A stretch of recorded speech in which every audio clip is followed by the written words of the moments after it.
With the valley now under a freeze warning, many spent the day preparing. Local nurseries are doing what they can to save their plants from the cold.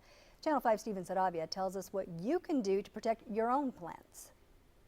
A freeze can be devastating for those in the agriculture industry. If proper steps aren't taken, it can be a loss in potential profits. There's no rest for the start of the new year. There's really not much you can do to escape Mother Nature. Tad Dyer spent New Year's Day preparing his plants for what's to come.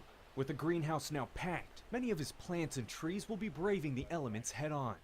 We can't cover everything. That'd be 20 acres of frost cloth. It'd be hard to come by, especially down here. While uncommon, a freeze can happen here in the valley, and they can be devastating for those in Dyer's field. A few years back, what was it, '09 maybe, we had a freeze and we did lose some trees and plants back then. His plants and trees outside won't be completely unprotected. At the lowest temperatures, that's when we'll run our sprinklers and warm them, and that helps warm things up a little bit because the water's not frozen, it's not 32 degrees, so. But it's kind of a double-edged sword too. You can burn plants doing that. It just depends on the species. Depending on the type of plant, Dyer says it is possible for them to recover from any possible damage they may take during a freeze. A lot of the plants we grow are cold hardy.